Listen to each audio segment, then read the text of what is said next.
Muy buenas tardes a todos y a todos y gracias por habernos conectados a los diálogos del mes de junio.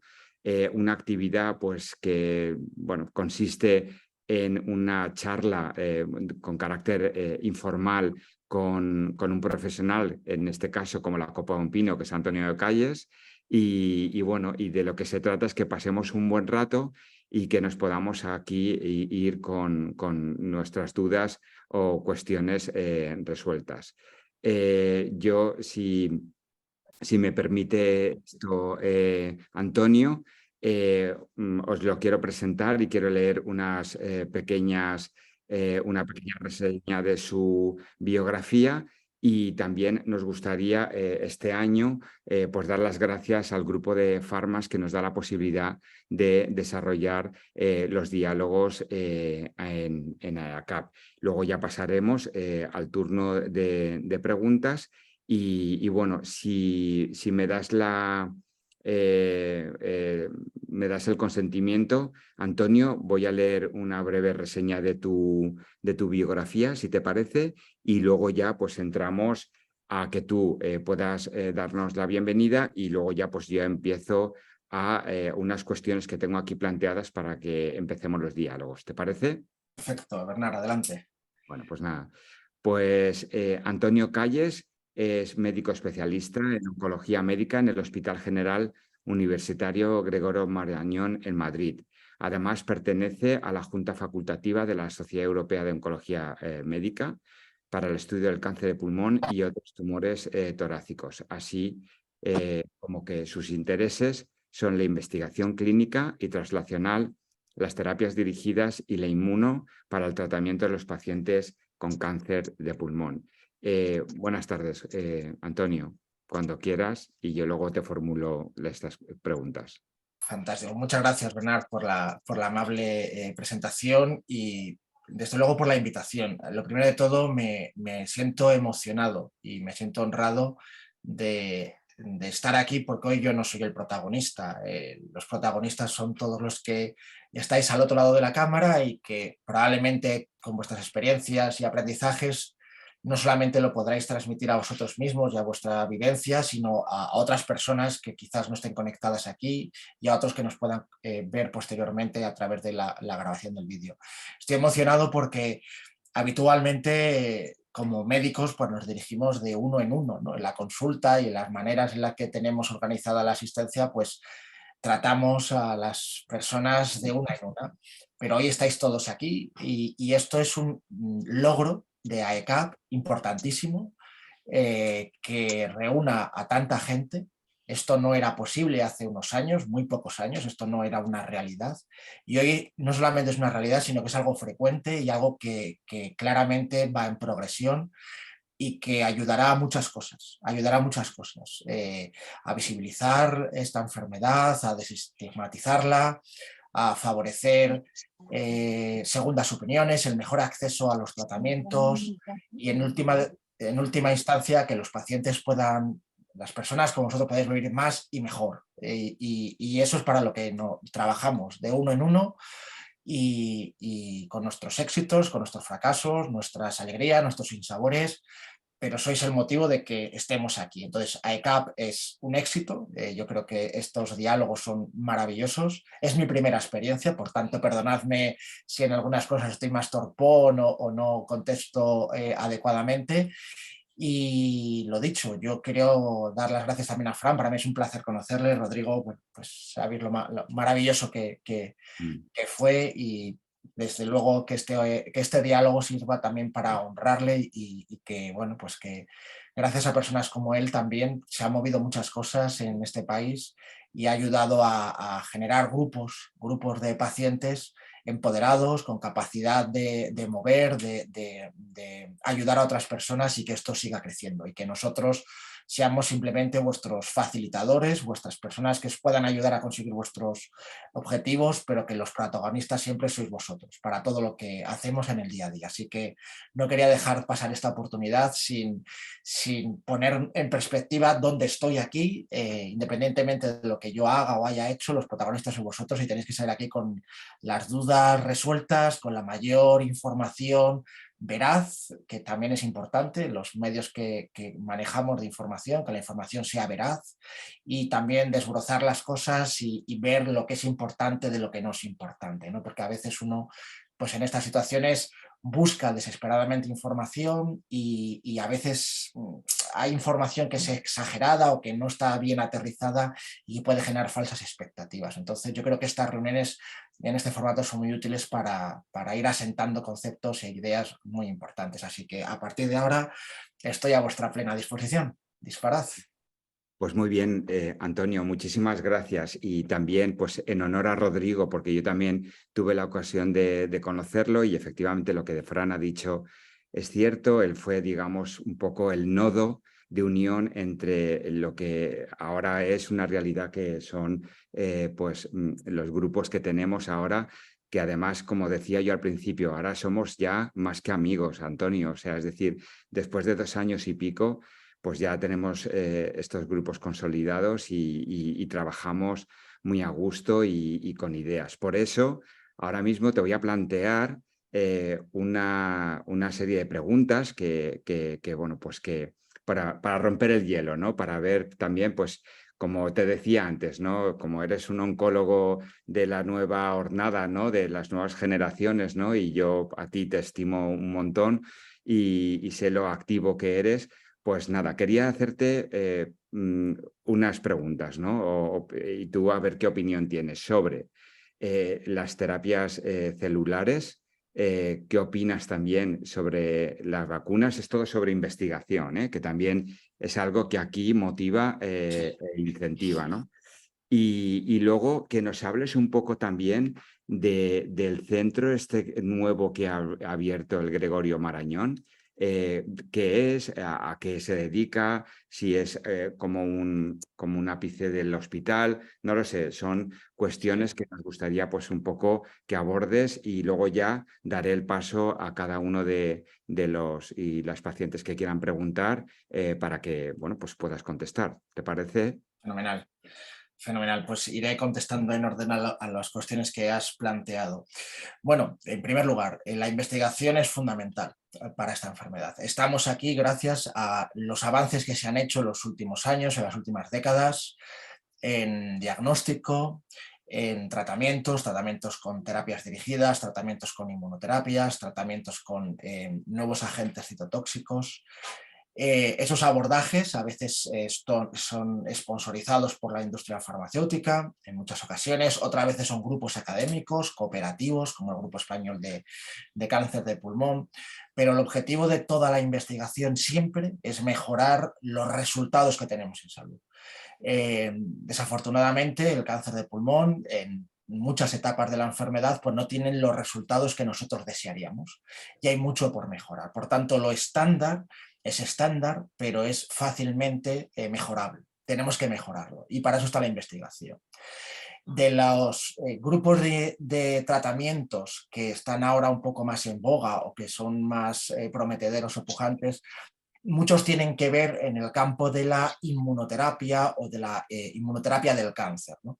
La inmunoterapia del cáncer es un campo nuevo que se ha abierto recientemente, donde bueno, el grupo terapéutico que más éxito está teniendo 40 y... son los anticuerpos contra el punto de control inmune, los que llaman los immune checkpoint inhibitors, que son los anti-PD1 y anti-PD-L1, que seguro que conocéis, el pembrolizumab, el atezolizumab, el nivolumab, que pues ha revolucionado, ¿no? el pronóstico de los pacientes con cáncer de pulmón en cualquier estadio, ya no solamente en enfermedad metastásica o en enfermedad refractaria, sino también en enfermedad precoz o enfermedad localmente avanzada. Esto ha revolucionado la manera de tratar a los pacientes con cáncer de pulmón. Pero esto es solamente una pequeña fracción de la inmunoterapia. Esto es tocar una única tecla de un piano con el que se pueden componer muchas melodías. Por eso se están desarrollando otros grupos de tratamientos de inmunoterapia, bien en monoterapia o bien en combinación, y entre ellos, digamos, los que más éxito están teniendo son las terapias celulares. Hay un grupo específico de terapia celular, que es las células CAR-T o las CAR T-cells, que está teniendo mucho éxito en enfermedades hematológicas, pero que se está trasladando también toda esta tecnología a tumores sólidos, que es básicamente modificar genéticamente los linfocitos del paciente, es decir, las células efectoras de la respuesta inmune, los policías que tienen que detener y arrestar y acabar con las células tumorales, modificarlas genéticamente, hackearlas, para que reconozcan específicamente el tumor y las eliminen. Esto es, de una manera sencilla, lo que son las células CAR-T. Esto está siendo muy útil para enfermedades hematológicas porque son genéticamente más estables. Entre comillas, son células más tontas. Los tumores sólidos son mucho más complejos, tienen muchas más mutaciones y además muchas de las proteínas con las que hay que hackearlas se expresan en tejidos normales. Esto quiere decir que va a tener efectos secundarios en órganos, en tejidos que no debería. Entonces, la eficacia va a ser menor y el riesgo de toxicidad mayor. Por tanto, va a tardar un poco más en que este éxito que se está viendo en las determinadas patologías hematológicas se traslade a tumores sólidos, pero se están desarrollando diferentes tipos de terapias. Dentro de estas terapias celulares, la más sofisticada son las CAR T-cells, pero están otras terapias celulares como la infusión de linfocitos infiltrantes tumorales. ¿Esto qué es? Aquí no hay modificación genética. Aquí lo que se hacen es extirpar un trozo de tumor. Normalmente esto requiere una cirugía. Un trozo de ese tumor, normalmente de 1 centímetro cúbico, se limpia y se eligen, se seleccionan, se purifican los linfocitos, las células inmunes del paciente que están metidas dentro del tumor. En un laboratorio se expanden esas células, las que son más eficientes, se hacen muchas de esas células y se vuelven a infundir al paciente para que haya mucha población linfocitaria que ataque al tumor. No son manipuladas genéticamente como las CAR-T, pero esto también está siendo utilizado en tumores como el melanoma y el cáncer de pulmón. De hecho, probablemente dentro de poco tengamos ya datos de algún ensayo clínico más grande con el que hemos participado de terapia celular. Hay otros tipos de terapias celulares, hay aproximaciones parecidas que lo que hacen es, en vez de utilizar toda esa célula, lo que hacen son diseños de unos anticuerpos que lo que hacen es coger parte de ese linfocito que me interesa, parte del tumor que quiero atacar y unirlos en el espacio, porque a veces están separados en el espacio. Estos son anticuerpos que se llaman BiTEs, con una tecnología que permite de una manera parecida a la terapia celular que el linfocito se pega a la célula, la active y la elimine. Estos también se están desarrollando en cáncer de pulmón, específicamente en cáncer microcítico de pulmón y con unos datos preliminares bastante llamativos y que bueno, pues se está moviendo adelante, ¿no? Es decir, todo este tema de la inmunoterapia del cáncer pues es un área de desarrollo muy intensa, pero hay que posicionarlo, hay que ver efectivamente cuál es su efectividad, dónde es mejor utilizarlo, cuál es su perfil de efectos secundarios.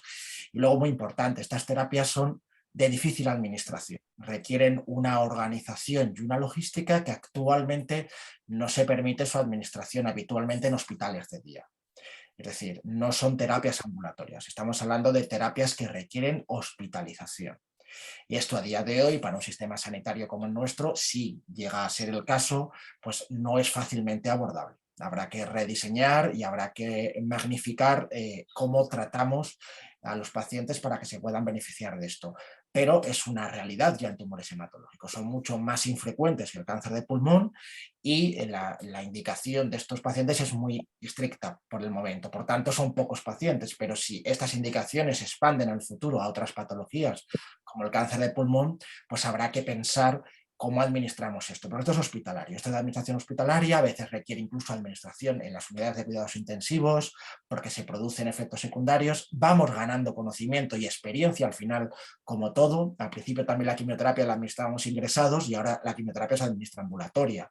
Es decir, que quizás con el tiempo también aprendamos a manejar los efectos secundarios, aparezcan otros fármacos también que nos ayuden a mitigar los efectos secundarios y en un futuro todas estas terapias se puedan hacer en un ámbito semiambulatorio, ¿no? Por tanto, yo en este sentido soy optimista. A día de hoy no existen terapias disponibles, aprobadas, no hay esas terapias, están en desarrollo clínico, son prometedoras y la única manera de acceder a estos tratamientos es en investigaciones, participando en ensayos clínicos, ¿vale? Ligando esa pregunta con el nuevo edificio este que nos han hecho en el Gregorio Marañón, bueno, pues sí, le han puesto un nombre muy resultón, muy aparente, que se llaman terapias avanzadas, Hospital Oncológico de Terapias Avanzadas. No es más ni menos que, por un lado, la renovación de un edificio que ya estaba obsoleto y que nos habíamos quedado muy anticuados en instalaciones y las capacidades que teníamos para ofrecer tratamientos y atención a las personas con cáncer. Y el término de terapias avanzadas viene en estricta relación con el tema de los tratamientos con CAR T-cells, con las células CAR-T, ¿no? Nuestro hospital es uno de los centros de referencia nacional donde son referidos pacientes de otras comunidades autónomas para el tratamiento con CAR T-cells para tumores hematológicos. Por tanto, hay una infraestructura y de tratamiento para esta patología muy amplia, y además se cuenta sobre todo con CAR T-cells comerciales. Todavía no somos capaces de generar CAR T-cells locales como tienen otros hospitales en España, pero fundamentalmente se va a implementar para terapias celulares, esto que hemos hablado de TILs y CAR T-cells, ¿no? Por tanto, bueno, pues es ese un poco el punto de desarrollo donde nuestro hospital quiere tener una especial influencia, que es en el tema de la terapia celular de los tumores.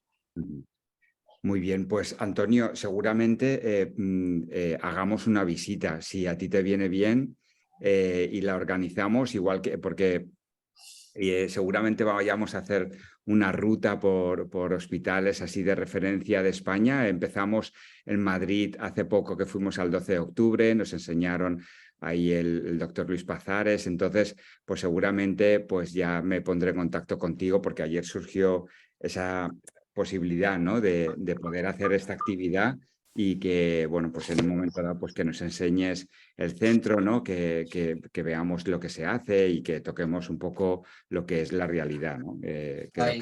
Estáis más que invitados. Esperad ahora que estamos en los primeros meses ajustando la temperatura del aire acondicionado, viendo los enchufes que no funcionan. Es una reforma, entonces hay que empezar el rodaje y todavía no va todo lo bien que quisiéramos. Es cuestión de ir afinando, pero desde luego estáis invitados, y nuestro deseo además a futuro es, ya con estas instalaciones, pues generar un taller para pacientes, una escuela de pacientes de manera periódica, porque hay que dar buen uso de estas instalaciones, y un servicio que podemos ofrecer desde luego, y para las personas con cáncer de pulmón, es un taller para pacientes. Y esto desde luego está en nuestra mente, y cuando esté todas las cosas asentadas, creo que es una de las cosas que vamos a lanzar próximamente. Pues cuando tengáis todo en su sitio y queráis que hagamos una escuela de pacientes con cáncer de pulmón, nosotros encantados, Antonio, y así inauguramos oficialmente el centro, ¿vale? ¿Te parece? Más que invitados, estaremos encantados de hospedaros en nuestras nuevas instalaciones. Genial. Bueno, pues a ver, ¿quién se anima a hacer alguna pregunta o a participar? Que si no, se va a convertir en un diálogo entre Antonio y yo, y entonces, bueno, si no, le formulo alguna de las preguntas que ha llegado a través del correo electrónico. Pero mira, madre mía, ya veo muchas manos levantadas. Pues mira, por orden, Fran, María y Mercedes, ¿vale? Pues voy apuntando. Fran. Sí, a ver, yo os quería preguntar acerca de una combinación que he visto, que además parece que es prometedora, ya no solo para un biomarcador, sino para varios biomarcadores, y es la combinación de las terapias dirigidas con SPHP2. He visto bueno, que gana la efectividad, y que una vez que se crea una resistencia, se puede resensibilizar el fármaco al tratamiento. Como muchos de los que están aquí no conocerán esta terapia porque es bastante novedosa, pues si nos puedes informar un poco sobre ella. Sí, un buen apunte. Esto ya es muy profesional, ¿eh? O sea, quiero decir, ya es un nivel muy alto. Para hacerlo sencillo, las células tumorales en general crecen porque hay una señal de crecimiento que está constantemente activada. Esa señal de crecimiento la podríamos poner en analogía con un acelerador, ¿no? El pedal del acelerador de un coche. Hay una cadena de transmisión desde el pedal hasta el motor por el cual el coche acelera. Cuando el cáncer de pulmón tiene una mutación accionable, llámese GFR, ALK, ROS1, KRAS, ese freno está constantemente activado y señaliza todo el rato, está el motor totalmente en aceleración. Cuando bloqueamos esas proteínas mutadas con fármacos dirigidos, digamos que quitamos el pie del acelerador y por tanto el tumor deja de crecer. ¿Cuál es el problema? Que el tumor no es una entidad, son billones de células, es un mecanismo de selección natural donde algunas células bajo esa presión selectiva aprenden a sobrevivir o sobreviven mejor con estos fármacos, con lo cual aparecen las resistencias. ¿Cómo aparecen las resistencias? Fundamentalmente de dos maneras. Una es, se modifica el pedal para que tú no puedas poner el pie, ¿vale? Son las mutaciones que llamamos de resistencia, con lo cual hay que diseñar nuevos fármacos para volver a quitar el pie del acelerador y que se pueda frenar el crecimiento tumoral.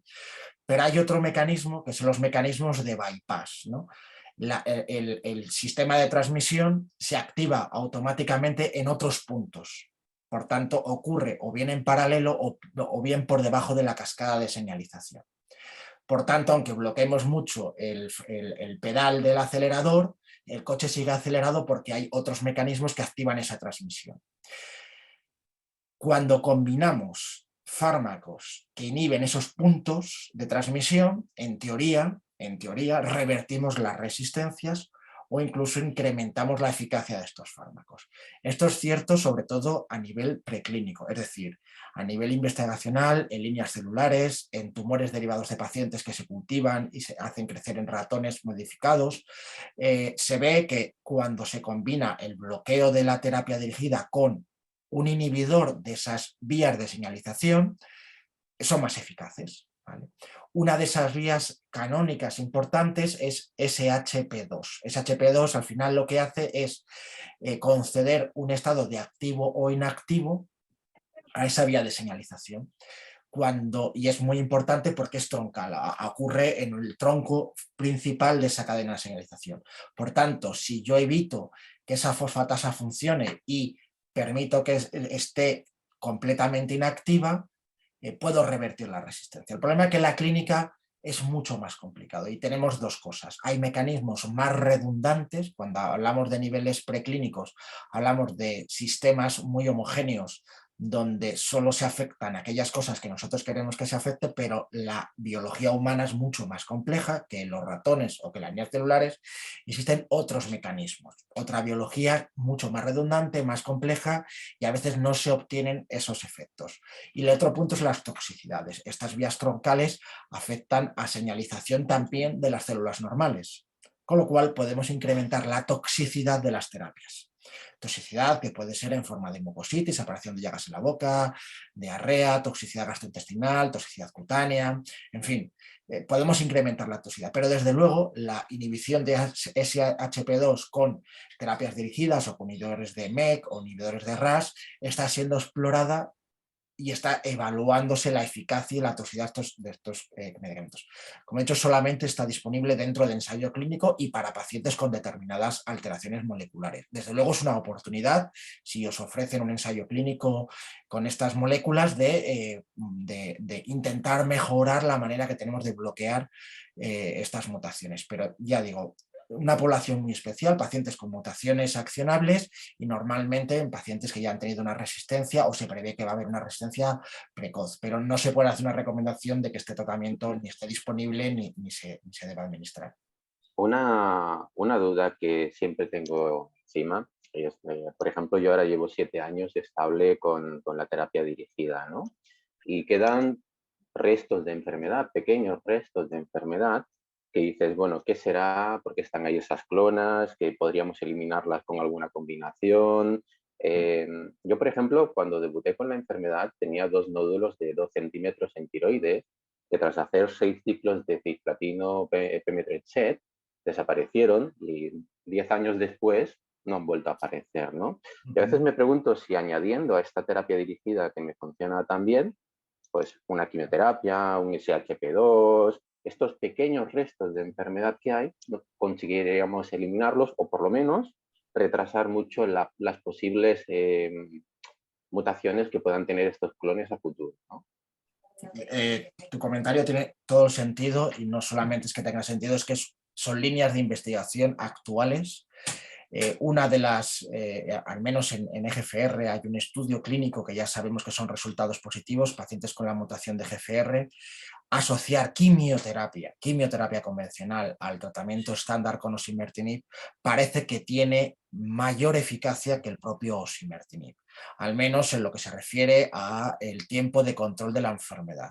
No sabemos el perfil de efectos secundarios, sospechamos que va a ser más tóxico. La pregunta clave en esto es si incrementa la supervivencia, ¿vale? ¿Por qué? Porque a veces incrementamos la eficacia, pero perdemos agentes activos. Es decir, a veces es mejor hacer un tratamiento secuencial, primero un TKI y luego una quimioterapia, que gastar 2 terapias porque responden más tiempo, pero luego te quedas sin un tratamiento. Es decir, el objetivo final tiene que ser la supervivencia global.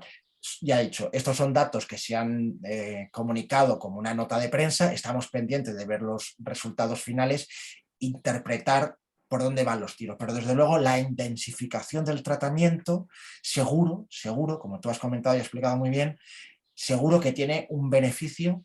El problema es identificar en qué pacientes hay que intensificar y en qué pacientes hay que hacer secuencialidad, que es un poco la duda. ¿Por qué?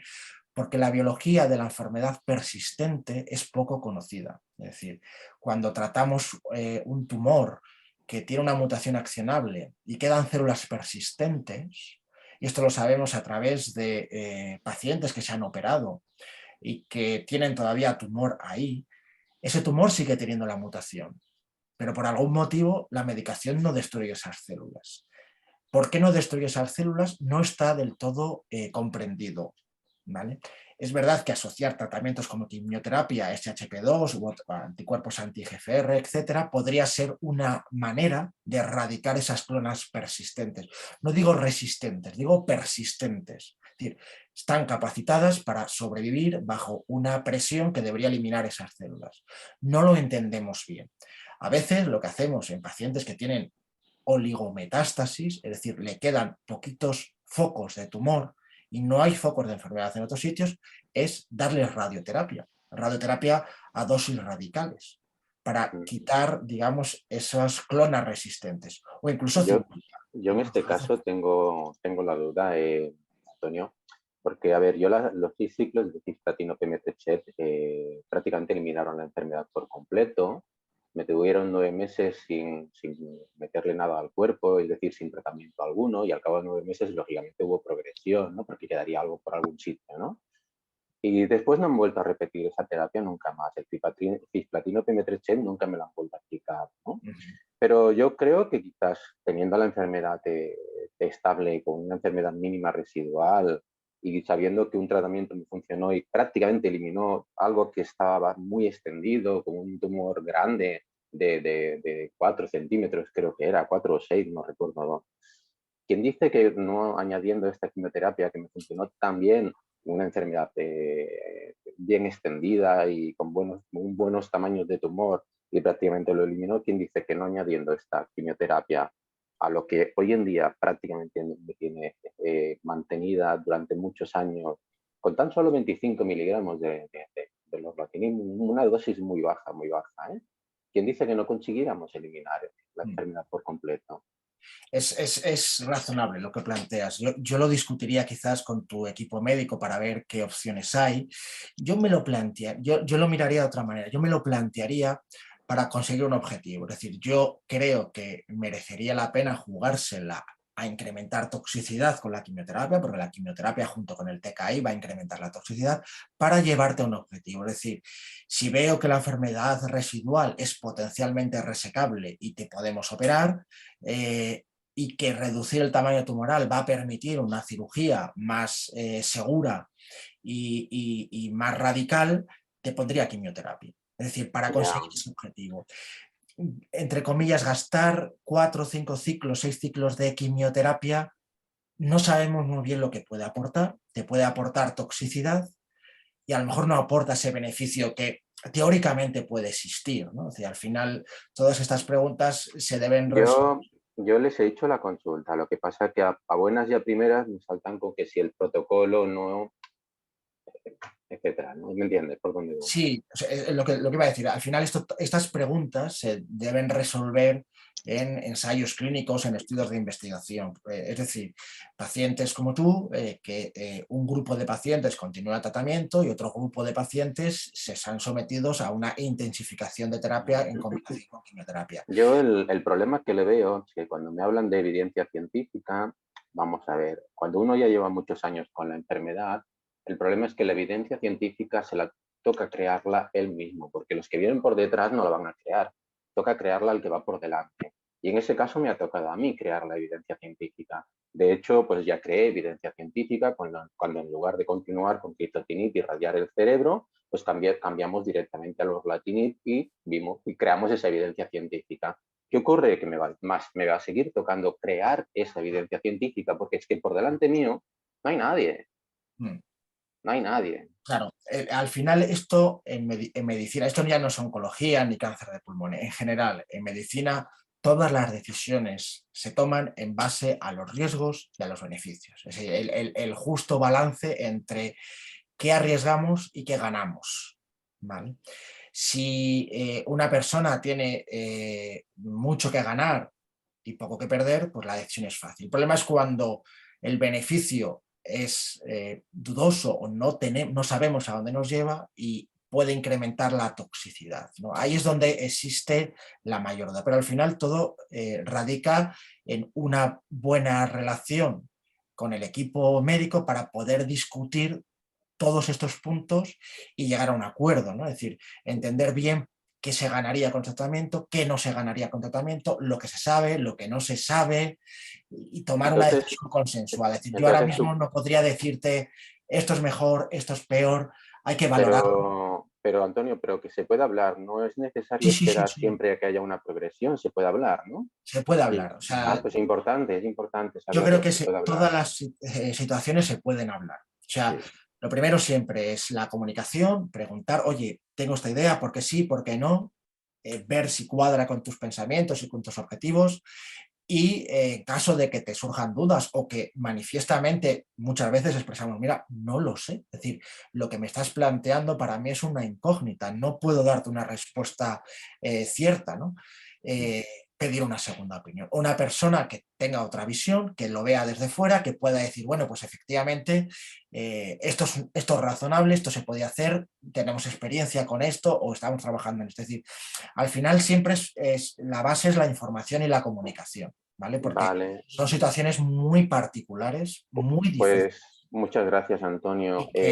Dos preguntitas rápidas. Y ya pero Fran, espera, Fran, si acaso, como están, si son distintas, como están esperando María, Rosa, Mercedes, tengo otra en el chat, ¿te parece que...? Sí, no hay problema, no hay problema. Vale, ¿te parece? Sí. Es Gracias, por darle también la oportunidad, ¿no? ¿Os parece? Sí, disculpad, sí. Vale, nada, Fran, tranquilo, no te preocupes. Hasta luego. Venga, Gracias, María. Luego hablamos, Fran. Sí. María. María no me escucha. ¿María? Yo no he pedido nada. Hola, no, es María Daniel. María Daniel. Sí. María. Sí. ¿Qué pasa? Te escuchamos muy mal, María. Hacer esto. Bueno, pues vamos a darle paso a Mercedes mientras María arregla sus problemas técnicos. Vale, venga, vale. Hola, buenas tardes y gracias por estar aquí y dedicarnos tu tiempo, Antonio. Yo quería preguntar qué piensas de las vacunas RNA para pulmón, puesto que parece que para melanoma están dando bastante buen resultado y dónde podemos tener un ensayo clínico en España y si hay más de un sitio donde podríamos tenerlo, y también si hay un ensayo clínico de los SHP2, inhibidores de SHP2, que sabemos que en Estados Unidos hay, pero por ejemplo aquí no sé dónde hay. Tenemos siempre nos cuesta acceder a esta información de los ensayos clínicos, ¿dónde están? Sí, sí, muy buen punto. Específicamente, bueno, yo creo que son dos ámbitos de respuesta. Uno es en concreto el tema de las vacunas y fármacos ASHP, y otro es dónde buscar toda esta información de ensayos clínicos, que ya anticipo, ni siquiera nosotros muchas veces lo sabemos y tenemos que preguntar o bien a colegas o bien a acceder a bases de datos para poder preguntarlo. De hecho, empiezo por esta segunda parte. Dentro de, bueno, hay un grupo de compañeros del Hospital del Mar en Barcelona que han tenido una iniciativa, han creado una aplicación que se llama Trialink, que inicialmente está diseñada para los profesionales sanitarios para identificar ensayos clínicos, porque muchas veces es muy difícil no solamente saber dónde está el ensayo clínico, sino si el ensayo clínico está activo, no está activo, está reclutando pacientes, no está reclutando pacientes. Entonces es una plataforma que lleva ya casi 2 años con la que estamos trabajando, y los médicos que estamos trabajando con ella estamos muy contentos porque nos permite hacer consultas en tiempo real y consultar ese estatus. Va a haber una interfaz próximamente para pacientes, porque es verdad que la navegación a través de las páginas web es complicada, ¿no? Existe RedCap, existe una serie de webs de la Agencia Española del Medicamento, o incluso en clinicaltrials.gov o la propia página de la EMA, de la Agencia Europea del Medicamento, donde uno puede buscar los centros donde están abiertos. A veces ni siquiera saber los criterios de los pacientes que están reclutando. Entonces, al final es verdad que el paciente navegar por esta situación es extremadamente complicado. Lo es para nosotros, para los pacientes todavía es más, ¿no? Pero yo creo que muchas veces la consulta es directa al profesional, es decir, oye, ¿sabes dónde están haciendo estos ensayos o dónde me podría informar?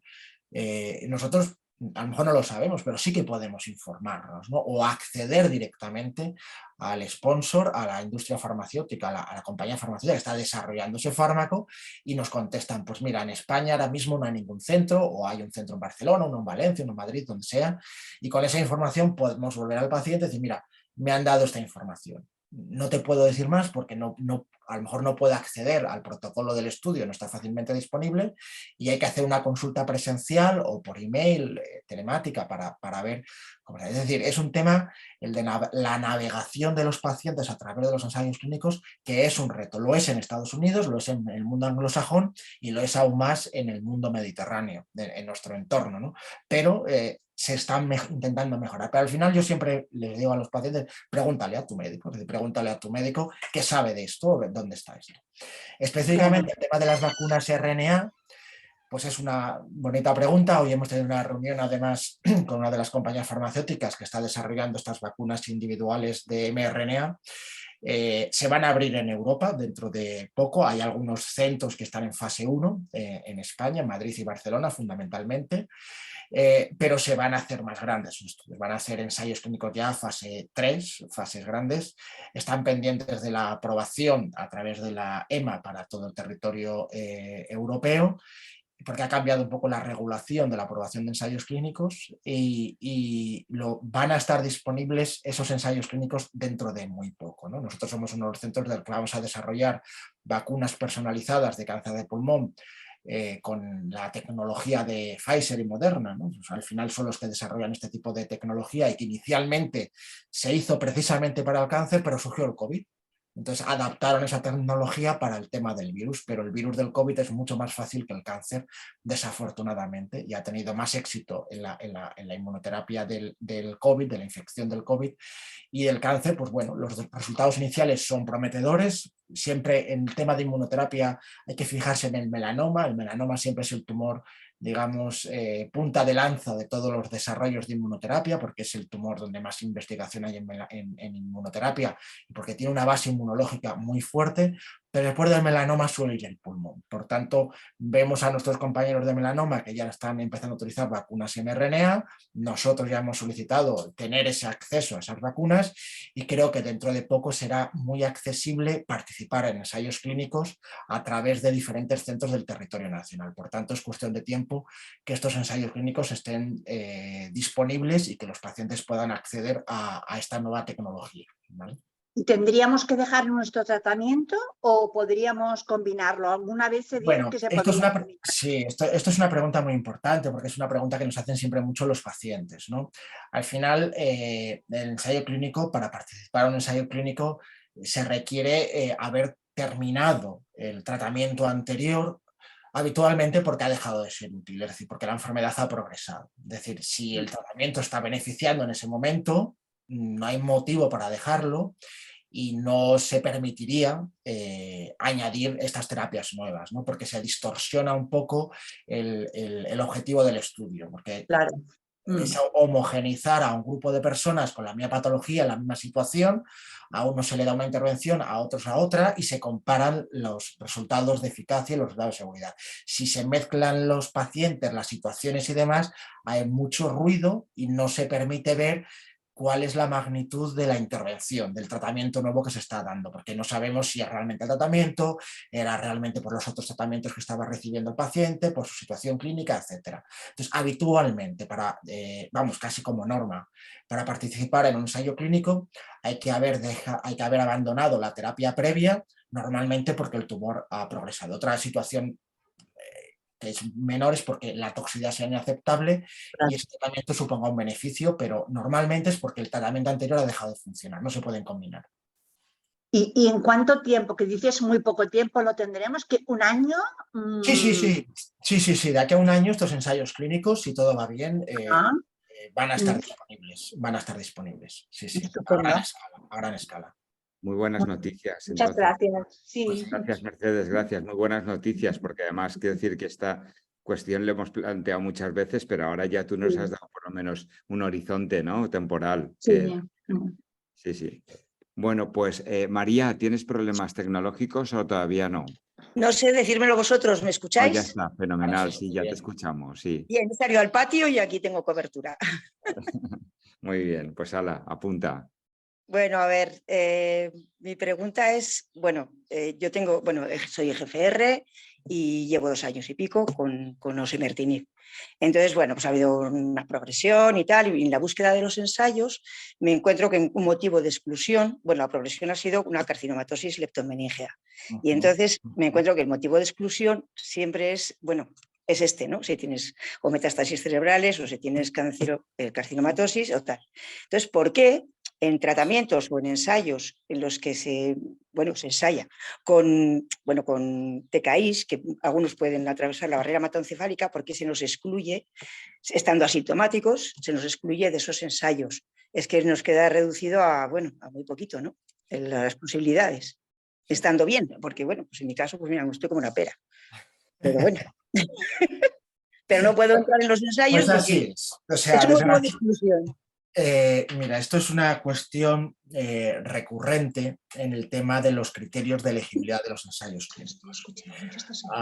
Desgraciadamente, hay una normativa, hay una regulación que, son una serie de criterios, muchas veces son copia y pega, que históricamente se ha ido haciendo de protocolos en protocolos, y que las agencias reguladoras lo tienen como a bien esos criterios de exclusión y no les importa seguir manteniéndolos. Pero aquí aparece la gran novedad. Los pacientes están alzando la voz, ¿no? Es decir, por una condición X, en este caso una carcinomatosis leptomeningea, no me dejan participar en un ensayo. Entonces, hay un movimiento detrás, generalmente son asociaciones de pacientes que tiene base en Estados Unidos y que se está intentando flexibilizar los criterios regulatorios para poder participar en ensayos clínicos. De tal manera que no se distorsione el objetivo final del estudio, que al final lo que se trata es de demostrar que mi fármaco es mejor que el otro y para eso quiero los mejores pacientes. Entonces no quiero nada que me lo distorsione, ¿no? Bueno, usted puede conseguir ese objetivo con las ideas como tenía usted realmente diseñadas, pero permita cierta flexibilidad. Habrá un porcentaje de pacientes que tengan esos criterios de exclusión que no pueden ir al grupo de objetivos de eficacia, pero genere evidencia de vida real. ¿Por qué? Porque al final los pacientes que son candidatos a ensayo clínico, ya no estoy hablando de GFR, estoy hablando de cualquier condición de cáncer de pulmón, con cualquier tipo de mutación, etcétera, son entre un 20 y un 30%. Es decir, en mi práctica clínica habitual, en la práctica clínica habitual, la mayor parte de pacientes, el 70% de los pacientes, el 80% de los pacientes, no pueden participar en ensayos clínicos. No cumplen los criterios de elegibilidad porque son muy restrictivos. Sin embargo, la aprobación de ese fármaco va a afectar a toda esa población. Es decir, con un 20% de población van a comercializar ese fármaco para tratar al resto de la población. Es decir, no, pero es que no tenemos datos. Porque efectivamente, ¿cuál es la eficacia y la seguridad de su fármaco en personas que tengan carcinomatosis leptomeníngeas? Porque luego se va a comercializar y vamos a tratar pacientes que tienen afectación leptomeningia, porque sabemos que tiene actividad. ¿Por qué no aprovechamos el ensayo clínico para incluir pacientes con estas condiciones y generar evidencia? Entonces, pues mira, hemos metido en un 10% de estos pacientes con de exclusión y es eficaz. No afecta al objetivo primario del estudio, pero claro, esto tiene que venir por parte de las agencias reguladoras que obliguen a los sponsors a incluir este porcentaje de pacientes. Un ejemplo muy paradigmático y que sigue generando a día de hoy, en 2023, mucha polémica, es excluir pacientes con infección VIH, por ejemplo. Tenemos pacientes con infección VIH controlada y es un criterio recurrente de todas las agencias reguladoras que el paciente sea VIH negativo. Es una discriminación que no se basa en la ciencia. Los pacientes VIH positivos que están tratados con terapia antirretroviral y están con carga viral indetectable tienen exactamente igual tipo de efectos secundarios y de beneficio de los tratamientos de los que no. Por tanto, se está excluyendo sistemáticamente a los pacientes de ensayo clínico porque es un criterio que es una coletilla que se copia y se pega, se copia y se pega. Y en todos los protocolos van así de todas las compañías. Ya hay una iniciativa de la FDA en la que se está abriendo esto y se está empezando a incluir pacientes con criterios de exclusión clásicos, como por ejemplo la infección VIH y el tema de las metástasis cerebrales y la carcinomatosis leptomeningia. En algunos ensayos clínicos se está abriendo el abanico para que se puedan incluir pacientes en ensayos clínicos con estas alteraciones, porque luego las agencias reguladoras piden esos datos. ¿Cuál es la actividad en pacientes con metástasis cerebrales? ¿Cuál es la actividad en pacientes con carcinomatosis leptomeningia? Y hay que generar después esa evidencia. Aprovechemos ya todo el esfuerzo logístico que implica hacer un ensayo clínico a nivel internacional para incluir pacientes de esas características. Pero desgraciadamente, a nivel nuestro, no podemos hacer nada salvo resaltar que estos criterios son injustos, resaltar que se pueden modificar y que tenemos que ir hacia ese camino de que los ensayos clínicos sean más generalizables, que representen más fidedignamente la población de personas a las que tratamos día a día, ¿no?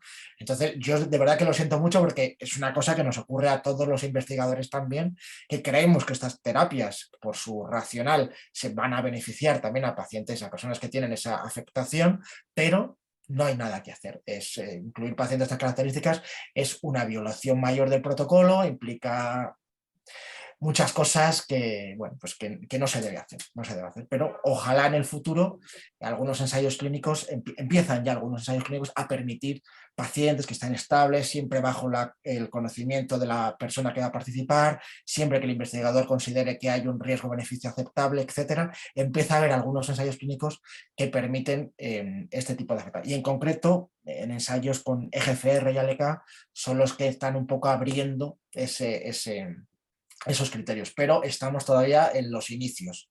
Tardará un tiempo en que esto sea una norma para la mayoría de los ensayos clínicos, desafortunadamente. Bueno, afortunadamente hay algunos, es verdad, a los que puedo tener acceso, pero bueno, me gusta saber que por lo menos se está haciendo algo de presión, algo de fuerza, y eso en algún momento, si no va a ser ahora para mí, pues que en algún día eso cambie para los demás y hacer toda la fuerza que se pueda, claro. Por eso es muy importante los grupos, las asociaciones de pacientes, porque al final son los que tenéis acceso a la agencia europea, la FDA, que es la americana, pregunta a los grupos de pacientes, oye, ¿qué veis que está restringiendo tal? Estar ahí en el momento adecuado en el que las agencias europeas y la FDA americana pregunta a la sociedad de pacientes qué serían importantes los ensayos clínicos, por ejemplo, para mutación de GFR incluir, que digan los pacientes, oye, es que no tenemos acceso, las personas que tenemos afectación en el sistema nervioso central, a los ensayos clínicos.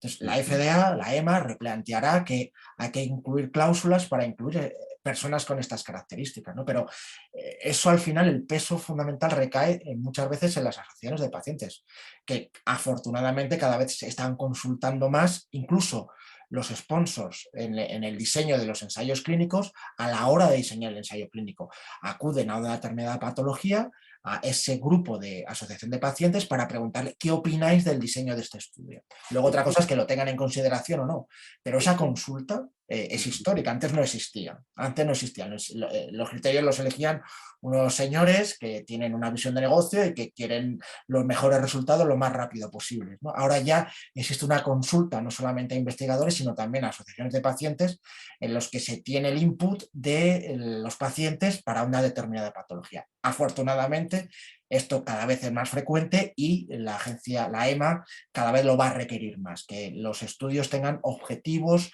prácticos aprobados por los grupos de pacientes que impacten en calidad de vida, por ejemplo, o en grupos especiales de pacientes. Con lo cual, yo soy optimista, creo que esto en un tiempo lo veremos cada vez más y más frecuentemente y cada vez podremos ofrecer ensayos clínicos a un porcentaje mayor de pacientes. Muchas gracias. Mucha suerte con tu búsqueda. Gracias, gracias. Estoy contigo, Antonio, en dos cosas. En primer lugar, que a nosotros ya hay compañías que han acudido para empezar a diseñar un ensayo clínico desde el principio, con lo cual eso es una gran ventaja porque eso no ha existido, no existía antes. En concreto, dos compañías ya han contactado con nosotros para que podamos participar en el diseño de los ensayos clínicos. Lo único que nos falta aquí es la otra pata, ¿no? Que es si la FDA pregunta a las asociaciones de pacientes americanas, que me consta que las tienen muy en cuenta para todo. Aquí yo creo que ese modelo todavía está por venir, pero bueno, quiero decir, vamos dando pasos poco a poco y llegará un momento en que si en los ensayos clínicos que presentan la industria ya hay la opción de que los pacientes podamos definir o participar en esos criterios de elegibilidad, pues se den cuenta, ¿no? Ella y nos pregunten qué es lo que pensamos, ¿no?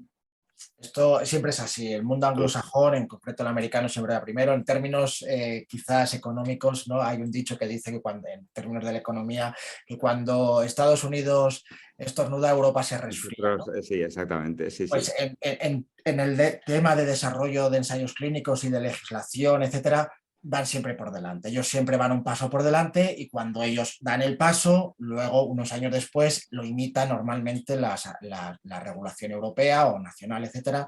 Vamos un poquito a la cola. Ellos siempre tienen muchas más iniciativas, mucho más peso, mueven mucho más dinero también y hay mucho peso comercial ahí, pero lo que ocurra en Estados Unidos va a tener luego su réplica en territorio europeo, seguro, con un poquito de decalaje de tiempo, pero va a ocurrir también en Europa.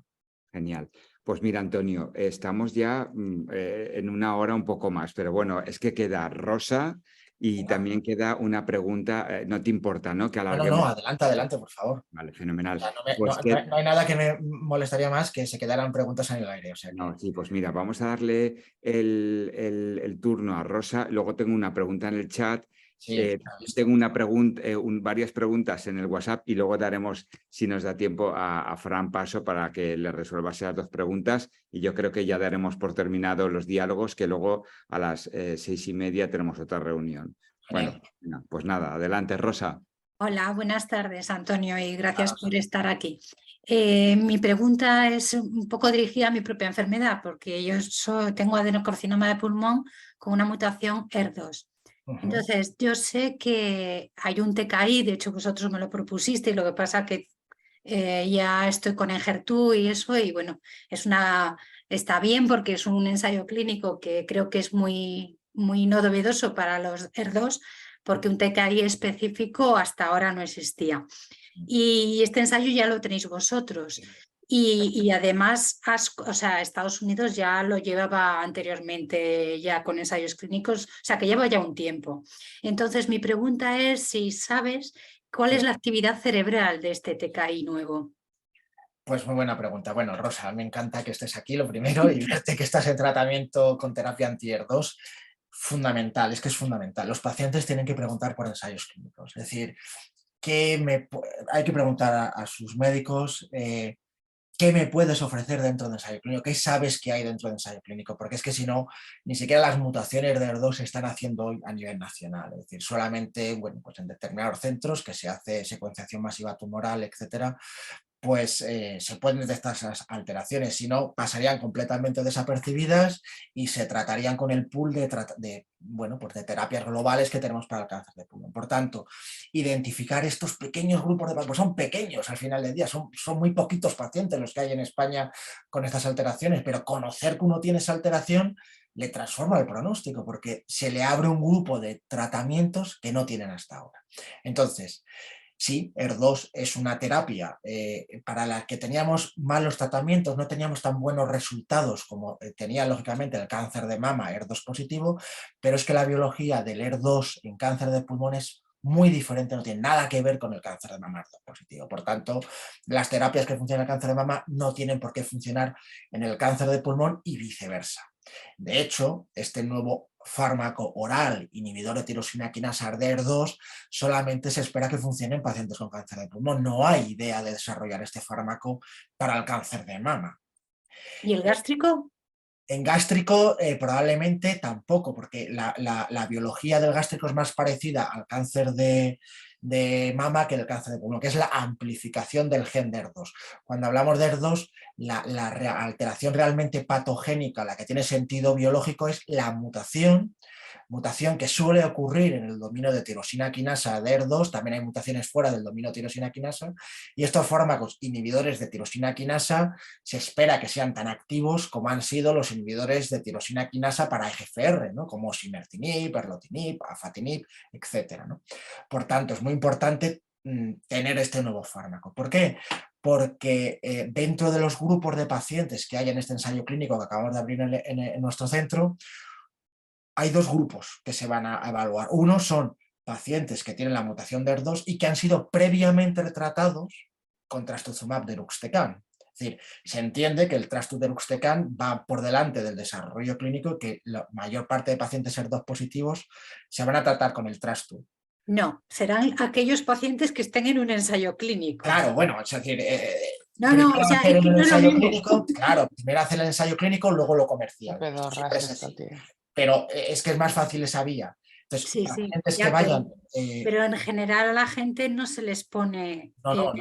No se pone, no está comercializado, no está disponible y tiene que ser ensayo clínico. Pero esto siempre ha sido así. Entonces, cuando estén ensayos clínicos den paso a la aprobación, el fármaco estará comercialmente disponible y se podrá acceder a él. Entonces, ese grupo de pacientes que bien por ensayo clínico o por terapia comercial tengan acceso, los podremos tratar con este fármaco. ¿Vale? También está para pacientes que no han sido tratados nunca con terapia ER2, incluso que se han diagnosticado con una enfermedad avanzada, ER2 positiva, y que no ha recibido ningún tipo de tratamiento. Y uno de los grupos de pacientes que se van a tratar específicamente son aquellos que tienen metástasis cerebrales, para determinar la actividad intracraneal de este fármaco. Se sabe que este fármaco pasa la barrera hematoencefálica, se sabe en modelos preclínicos que este fármaco tiene actividad intracraneal y de los pocas decenas de pacientes que hay a nivel internacional incluidas en este ensayo clínico, ya hay algún dato de respuesta de pacientes con metástasis cerebrales. Esto ha llevado a la compañía que desarrolla esta molécula a diseñar específicamente una cohorte pequeñita de muy poquitos pacientes para ver si hay señal de actividad. Porque esto es al final lo que interesa saber, es decir, si vamos a poder tratar a todos los pacientes con esta molécula. Y sí, no está abierto todavía esa cohorte de pacientes, pero se va a abrir, está diseñada y está pendiente de que la aprueben las agencias reguladoras para que se empiece el reclutamiento. Es decir, que claramente este TKI nace con la idea de ser muy activo, incluso más activo que el trastuzumab deruxtecan, entre otras cosas porque va a atravesar mejor la barrera hematoencefálica que el trastuzumab deruxtecan. Pues muchísimas gracias. Nada, gracias a ti. Muchas gracias, Antonio. Nada, te voy a leer la pregunta que está aquí en el chat, ¿te parece? Sí, adelante. Muchas gracias, doctor. Perdón por realizar por aquí la pregunta, pero no tienes que pedir perdón, Patricia, porque es lo normal, si no lo haces sin boche, pero voy en el metro escuchando. Dice, estos ensayos de terapia celular en cáncer de pulmón, ¿dónde se están realizando y cuáles son los criterios para acceder? Un poco también lo has explicado antes, ¿no? Sí, sí, a ver, son muy poquitos, es decir, nosotros ahora mismo no tenemos, por ejemplo, nosotros no tenemos para cáncer de pulmón. Hay CAR T-cells desarrollo tanto en Barcelona, no sé si es el Hospital Clínic el que puede ofrecer a algunos pacientes, y quizás en el 12 de octubre, si no es CAR T-cells, es terapia celular con TILs o con BiTEs, que son los que se lo están haciendo ahora. No tengo todos los datos. Actualmente cáncer de pulmón, la única indicación que está intentando tener es el cáncer microcítico de pulmón con una alteración de DLL3, pero está el desarrollo un poco parado. No, se está prefiriendo el tratamiento con BiTEs sobre el tratamiento con CAR T-cell. Es decir, ahora mismo es todavía muy experimental. Digamos, son ensayos clínicos fases 1. Estudios donde se van incluyendo pacientes de 3 en 3 para ver la eficacia y la seguridad, y de momento no hay mucho desarrollo, y salvo en Madrid y en Barcelona, centros muy específicos, no tengo constancia de que se esté haciendo terapia celular con CAR T-cells, incluso con TILs algún centro más se está haciendo en España, pero con CAR T-cells es muy limitado el acceso que hay actualmente. Muy bien, muchas gracias, Antonio. Espero, ¿lo ves? Patricia ya te da las gracias, Antonio. Gracias a ti por la pregunta. Genial. Bueno, pues esta que me llega a través del chat dice, desde hace meses estoy sufriendo con dermatitis seborreica. He tenido 3 citas con 2 dermatólogos diferentes. Hemos probado corticoides, cremas, pastillas durante 3 semanas, Dacortin 30 miligramos. Y ahora me han recetado Protopic 0,1% pomada, tacrolimus monohidrato. Veo que Protopic es un agente inmunomodulador. Mi pregunta es, ya que he recibido la inmunoterapia para combatir el cáncer de pulmón, utilizando corticoides tópicos, cortisona en comprimidos y Protopic, ¿podría interferir en lo que es lo más importante, el tratamiento contra el cáncer? Una pregunta con todo el sentido del mundo y muy bien planteada. Normalmente los tratamientos orales sistémicos con inhibidores de mTOR o con corticoides sí que podrían tener un efecto en disminuir la eficacia de la inmunoterapia. De hecho, es lo que utilizamos para revertir los efectos secundarios que condicionan a veces, desgraciadamente, la inmunoterapia, ¿no? Es para frenar un poco el sistema inmune. Vías de administración que no son sistémicas normalmente no se absorben en el torrente sanguíneo, es decir, colirios, inhaladores, instilaciones nasales y cremas tópicas. Por lo general, la absorción sistémica es muy reducida. No es cero, en algunas ocasiones puede haber cierto componente de absorción sistémica, pero es muy bajo. ¿Esto qué quiere decir? Que la capacidad que tiene de inhibir el sistema inmune por una aplicación tópica, por una aplicación inhalada, es muy baja. Por tanto, la administración de Advental, la administración de corticoide tópico o la administración de tacrolimus o picrolimus tópico no debe tener ningún tipo de efecto negativo en la inmunoterapia que está recibiendo. Es decir, la inmunoterapia va a seguir funcionando igual y lo que es importante es que se controle eso. Otra cosa es, a lo mejor, no sé quién ha hecho el diagnóstico de dermatitis seborreica, si no está evolucionando bien, quizás sea pedir una segunda valoración o dermatología, etcétera, porque en ocasiones pues, se confunden los términos y no es realmente una dermatitis seborreica y cambiando el diagnóstico a lo mejor se puede modificar algo de tratamiento y mejorar la evolución de la lesión. Al final siempre estas consultas médicas son muy difíciles sin ver un poco el historial y al paciente y todas las cosas, pero bueno, es lo que recomendaría. Pero sobre el miedo, el temor de que ese tratamiento tópico para mejorar la dermatitis pueda ser algo negativo, nada. que esté completamente tranquila o tranquilo, no sé quién hace la pregunta, que no le va a afectar negativamente la evolución del tratamiento. Pues muchas gracias, Antonio, y también muchas gracias a la paciente o al paciente que ha hecho esta pregunta y que, bueno, que espero que se le haya quedado contestada. A ver, tengo aquí alguna pregunta más Sí, ya te han dado las gracias, que es Ivonne. Muchas gracias por la pregunta. Vale, pues mira, a ver, dice, ¿las vacunas son efectivas para cualquier mutación? Por ejemplo, ROS1, ¿podría participar en ese ensayo? Buena pregunta. Realmente la inmunoterapia nos sorprende porque no está siendo eficaz, en general la inmunoterapia, tiene una eficacia muy limitada en personas que tienen tumores con mutaciones accionables, como EGFR, ALK, ROS1, hay algunas excepciones, pero en general la inmunoterapia no está siendo muy útil. Estamos intentando entender cuáles son los mecanismos, es un tumor más excluido del sistema inmune, pero tiene un atractivo muy interesante, que es que tienen mutaciones únicas que el resto de tejidos no tiene. Por tanto, supondría un abordaje para el sistema inmunológico muy interesante. La realidad es que no estamos obteniendo muy buenas respuestas. Esto no quita para que las vacunas puedan tener un papel. De hecho, hay la denominada vacuna cubana, ¿no?, que se ha oído durante unos años, de Bioven, es una compañía cubana que, bueno, pues luego tuvo un desarrollo, compró una compañía americana y ha tenido un desarrollo global.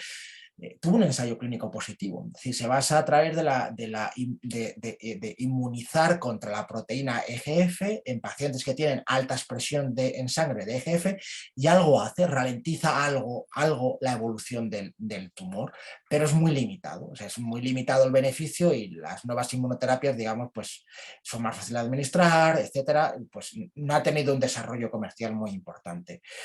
Respecto a ROS1 o ALK, esas vacunas, en principio, va a haber un grupo de pacientes que van a estar excluidos, pacientes con terapias accionables, y va a haber otro grupo de pacientes que con terapias accionables, como puede ser ALK ROS1, que hayan sido tratados previamente con inhibidores de tirosina quinasa, quimioterapia, etcétera, y hayan fracasado esas terapias previas. ¿Por qué? Porque no se espera mucha eficacia a priori de esa vacuna en ese grupo de pacientes, ¿vale? Pero se van a incluir en diferentes cohortes de tratamiento de las vacunas de RNA. De hecho, para hacernos una idea, las vacunas de RNA normalmente van a tener entre 3 y 5 proteínas, como tenían las vacunas del COVID, de 3-5 proteínas de la proteína Spike, de la proteína de reconocimiento donde entraba el virus dentro de las células. Bueno, pues lo que se va a hacer es un análisis genético del tumor, se ve cuáles son las neoantígenos, esas proteínas mutadas que tiene el tumor, y se va a desarrollar una secuencia de ARN recombinante, que es la que se va a inocular basada en esas proteínas. Entonces, no se va a basar tanto en las mutaciones driver como en otras mutaciones que son inmunogénicas y que incluso pacientes que tienen mutaciones driver las pueden expresar. Entonces, la vacuna no va a ser específica contra las mutaciones driver, sino contra otras proteínas, otros antígenos que se generan porque se producen proteínas mutadas que son aberrantes, que expresa la célula tumoral y que se pueden bloquear con el sistema inmunológico. Pero no se van a desarrollar específicamente para estas mutaciones. Pues muchas gracias, Antonio. Espero que Verónica se le haya quedado resuelta la pregunta. Sí, ya te dice que muchas gracias, Antonio. Gracias. Bueno, pues, a ver, nos quedan unos minutos. Hay 2 preguntas más en el chat y luego pues damos paso a Fran, y ya si quieres acabamos por hoy, porque si no te vamos a exprimir, Antonio. A ver. Encantado. Dice, ¿qué resultados tiene la oncotermia en el cáncer de pulmón con metástasis en cabeza? Pregunta difícil. No tengo experiencia con la oncotermia. Hasta donde yo tengo conocimiento, no existe mucha evidencia científica del uso de la oncotermia en pacientes con metástasis cerebrales.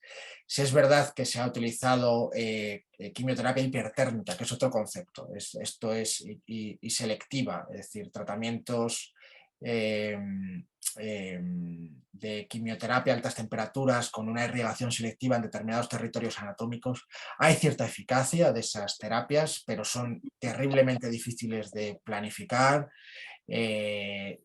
indicaciones muy limitadas y desde luego es muy difícil de recomendar este tipo de terapias a todos los pacientes. Habría que verlo en una base individual, ver si tiene alguna indicación y ver cómo se puede hacer y sobre todo ver si se puede hacer dentro de un estudio clínico, que sería lo realmente recomendable. Genial, muchas gracias, Antonio. Pues mira, vamos a hacer una cosa. Como yo también tenía anotado aquí la pregunta que hacen en el chat, que es un poco cuáles son tus conclusiones de ASCO y en qué nos puede aportar, ¿no?, las nuevas investigaciones en cáncer de pulmón. Si te parece esto, lo poner como broche final. Y Fran, tú querías preguntar algo, ¿no?, antes. Sí, intentaré ser breve si acaso. Vale. Más que nada por el tema de Rosuno, que él tiene cierta experiencia y quería saber qué es lo que opina él. Sí, claro, adelante, Fran. Sí, bueno, más que nada, mira, hace 10 años que he estado pinchándome heparina y bueno, desde hace unas 4 semanas que hablé con mi equipo médico, he dejado la heparina por el tema de que puede provocar osteoporosis a largo plazo, ¿no? Y ahora llevo pues 4 semanas sin pincharme la heparina y todo bien, ¿no? Pero siempre me queda la duda de, bueno, con ROS, con el anticoagulante, ¿cómo va a poder progresar este problema que hay, ¿no?, de la coagulación, ¿no? A ver, me dicen que, hombre, el X no me generaría osteoporosis, pero que no me entra por la seguridad social. Y bueno, pues claro, se queda uno sin ponerse una medicación, pues porque la que te dan te genera otro problema y la que te iría bien no te la pueden dar, ¿no?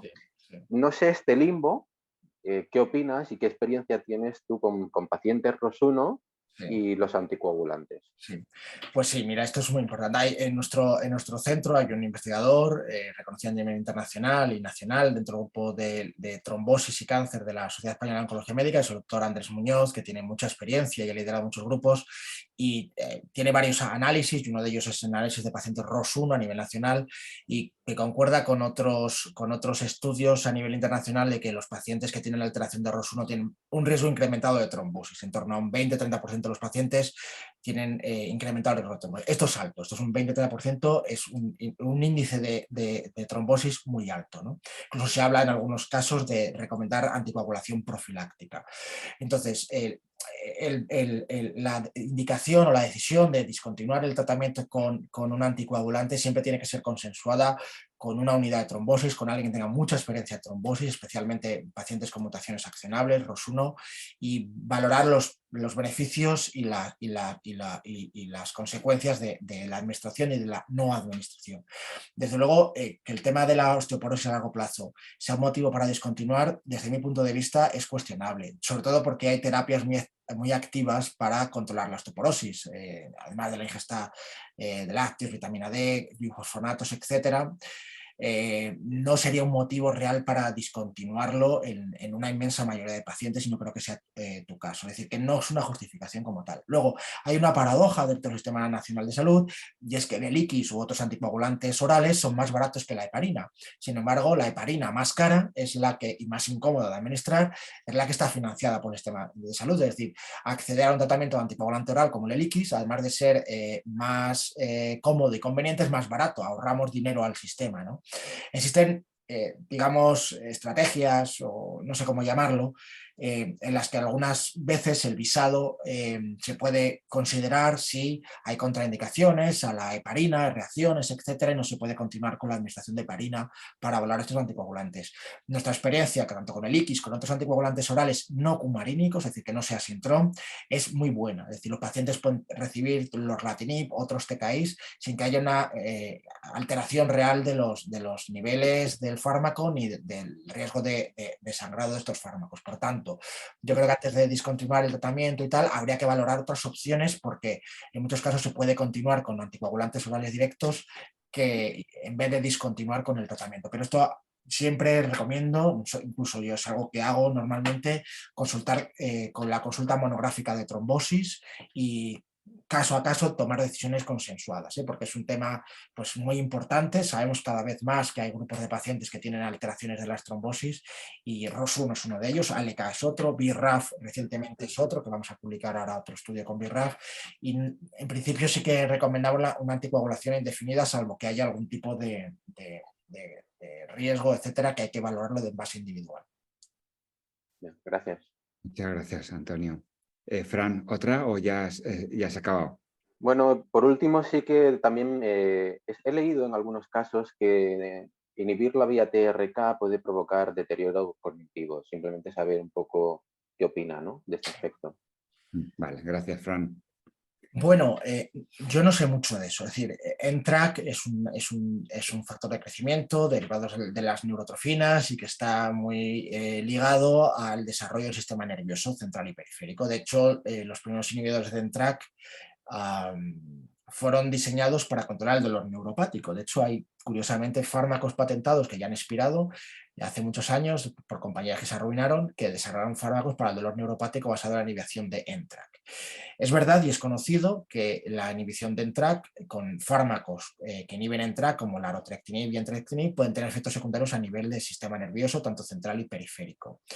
Es verdad que son muy poquitos pacientes, la evidencia que hay es muy limitada. Sobre todo se sabe que existe un síndrome que se llama síndrome de retirada, que cuando se suspende bruscamente el fármaco puede aparecer dolor neuropático en extremidades, en tronco, dolor que a veces es intenso y que se resuelve reintroduciendo el tratamiento, ¿vale? Con respecto a efectos en la memoria cognitivos a largo plazo, realmente es imposible dar ese tipo de información a día de hoy porque, primero, muy poquitos pacientes, segundo, muy corto seguimiento. Son fármacos, o sea, para que te hagas una idea, NTRK en cáncer de pulmón se descubrió en el año, creo recordar, 2014 o por ahí, 2012-2014. Los inhibidores se desarrollan, es decir, no hay tiempo suficiente como para evaluar la toxicidad a largo plazo neurocognitiva en general de estos fármacos y en concreto de los inhibidores de NTRK. Bien, gracias. Pues muchísimas gracias.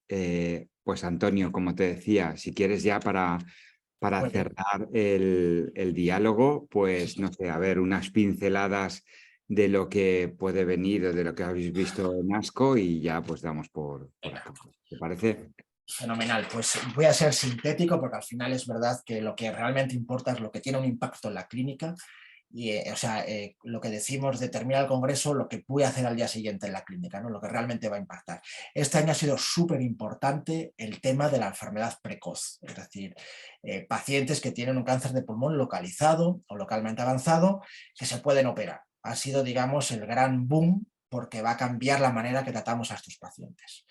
Es verdad que desafortunadamente esto es el 20%, 30% de los pacientes que vemos en la clínica porque esta enfermedad se suele diagnosticar en etapas avanzadas, pero con estrategias de cribado de diagnóstico precoz, de screening de cáncer de pulmón, este grupo de pacientes cada vez va a ser más frecuente. Entonces, las buenas noticias son, primero, que los pacientes operados que tienen una mutación de GFR, hacer 3 años de tratamiento con osimertinib impacta positivamente en supervivencia. Ya sabíamos que retrasaba la aparición de metástasis, retrasaba el riesgo de recaída, retrasaba el riesgo de metástasis cerebrales, pero ya sabemos que además impacta en supervivencia. Es un fármaco que además está ya disponible en esta indicación en España desde hace unos meses, por tanto, nos asegura que va a ser una terapia transformadora. Otro gran grupo de tratamientos es la quimioinmunoterapia, pero para pacientes que se van a operar, pacientes que tienen un tumor grande con ganglios, administrar de 3 a 4 ciclos de quimioinmunoterapia no solamente es seguro, sabemos que es seguro porque permite la cirugía de estos pacientes, sino que a veces la cirugía es incluso de menos envergadura, desaparece el tumor completamente en un 20-30% de estos pacientes y sabemos que el 90% o más de estos pacientes que adquieren lo que se llama la respuesta completa patológica, que no hay tumor el día de la cirugía cuando lo operan, están vivos y sin enfermedad a 2 años de seguimiento.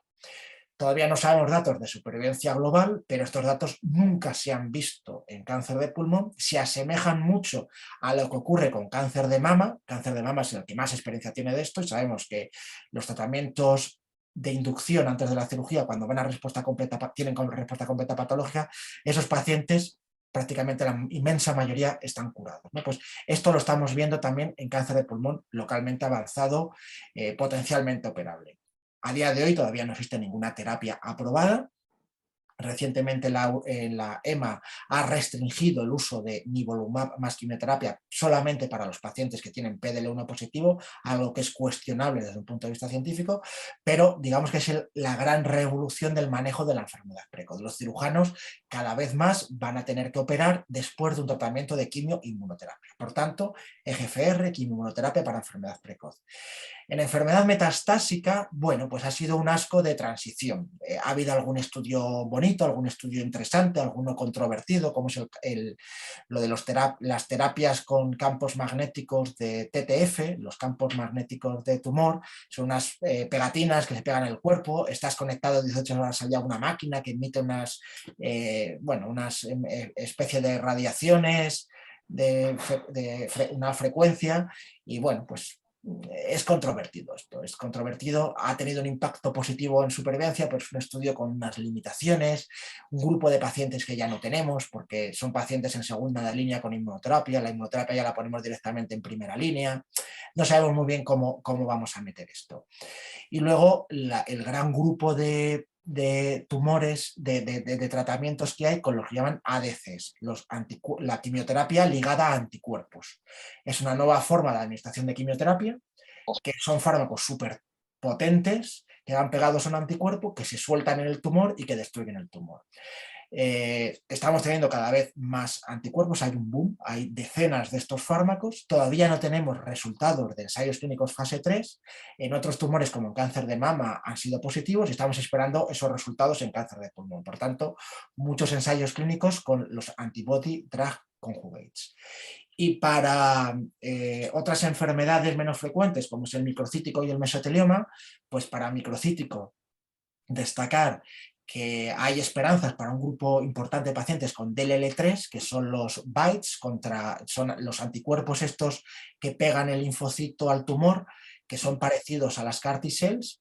De nuevo, otra compañía con otro fármaco ha demostrado eficacia y seguridad y se van a mover a un ensayo clínico mayor y para tumores neuroendocrinos.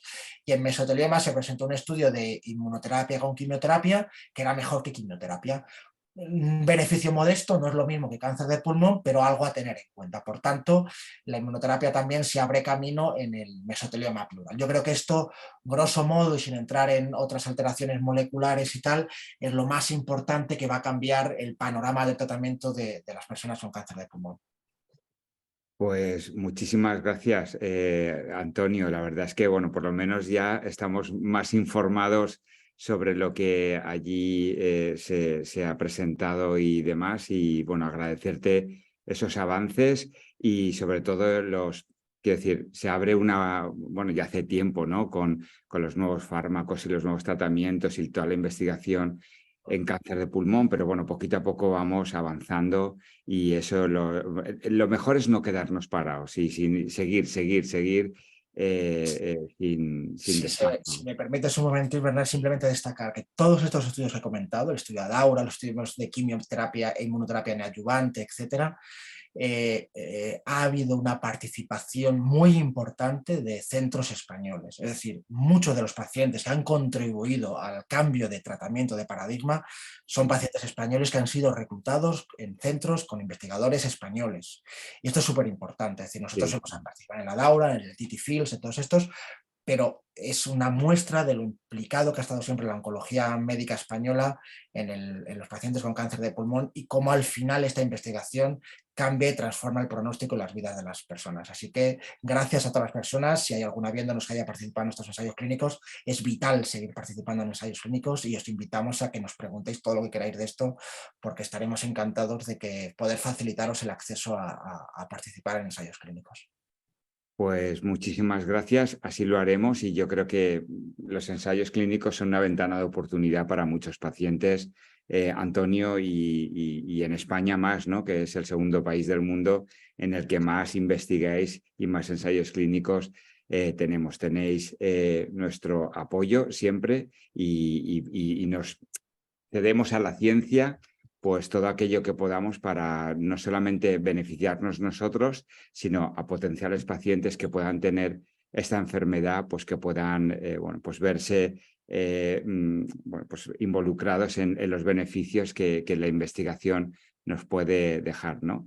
Y nada, decir que muchísimas gracias de nuevo, Antonio, gracias a todos y a todas por haberos conectado. La verdad es que hoy estoy un poco alucinado porque hemos llegado a casi 40 personas aquí. Entonces, es que Antonio, te puedo decir que has sido de los que más asistentes ha tenido, para que te vayas con ese buen sabor de boca. Espero que las preguntas te hayan, bueno, pues eso, hayan podido, pues eso, a ver, ponerte cómodo, ¿no? Y nada, y decir que este diálogo, pues que va a quedar grabado en el canal de YouTube para todos nosotros, para tener un repositorio, y para aquellas personas que no lo hayan podido ver, pues que lo puedan ver. Y muchísimas gracias, Antonio. No sé si quieres decir algo más. Gracias a vosotros. Me he sentido súper cómodo, lo hacéis siempre muy fácil, muy sencillo y siempre de la mano de vosotros para seguir mejorando. Pues genial, Antonio, te lo agradecemos enormemente. Y bueno, chao, adiós a todos. Muchísimas gracias.